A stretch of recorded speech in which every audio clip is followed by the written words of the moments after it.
Hello everyone and welcome to today's episode of the show. And on today's episode of the show, we are going to be talking about money laundering in real estate.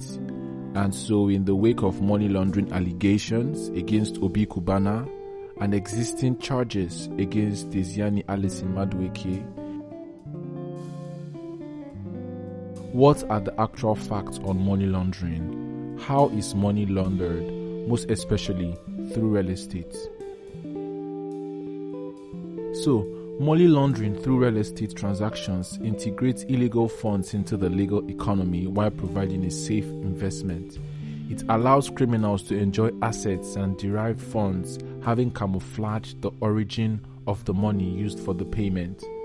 A number of techniques are used, namely cash or opaque financing schemes, overvalued or undervalued prices, and non-transparent companies and trusts or third parties that act as legal owners.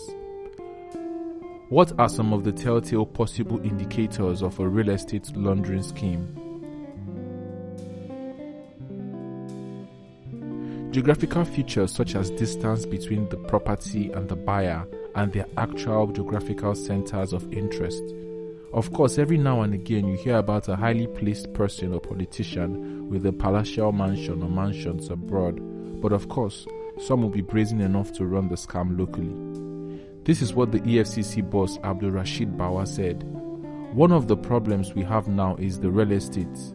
90 to 100% of the resources are being laundered through the real estate. He said there are so many issues involved that they were working with the National Assembly to stop what he called the gatekeepers, as there would be reduction in looting if there was no one to launder the money.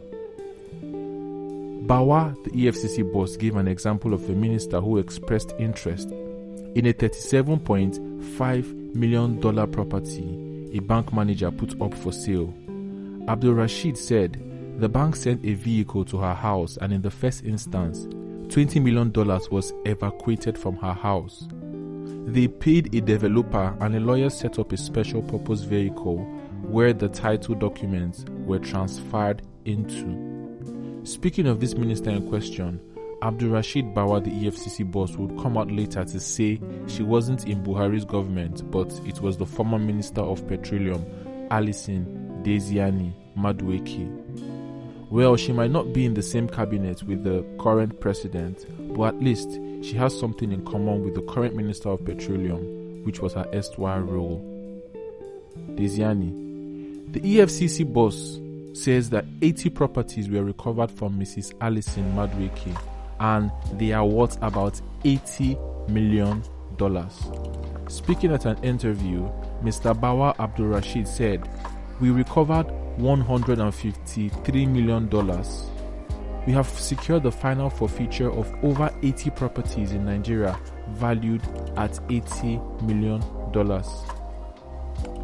Similar crime commissions in Nigeria are also towing the same path, as recently the chairman of the Independent Corrupt Practices and Other Related Offences Commission, Professor Bolaji Owasanoye San, has said real estate is often used as cover for money laundering and illicit financial flows, or IFF.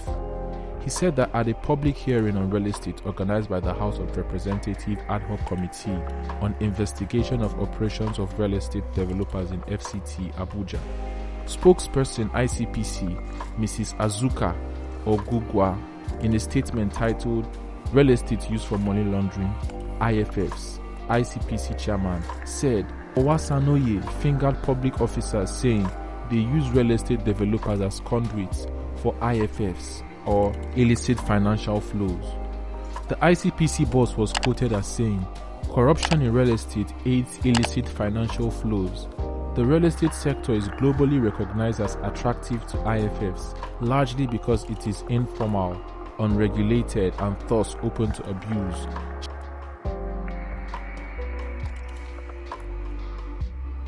Shell companies, use of intermediaries and third parties to acquire high-value real estate with proceeds of crime and or illicit funds.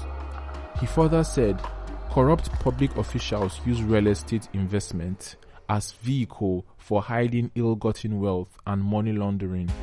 Public officers acquire estates in pseudonames to conceal illegal origin of funds.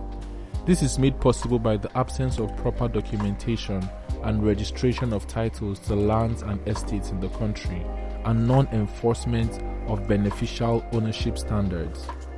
The Commission has a case in which we recovered 241 houses from a public officer and another one with 60 buildings on a large expanse of land.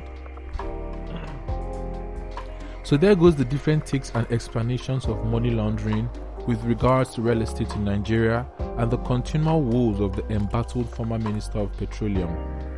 Do you think the Buhari government is making her a scapegoat, or did she actually do everything she was accused of? Where did the EFCC boss get the data of 90 to 100% as the figure for resources in Nigeria laundered through real estate? National Bureau of Statistics? From thin air? What do you think? Tell us in the comments. And kindly like, kindly comment, kindly subscribe. You know, here at Ownahome.ng, we believe owning a home, owning a property should not make you lose sleep. So we're committed to giving you the very best property recommendations and insider real estate gist. Thank you so much for watching. See you in the next video. Bye bye.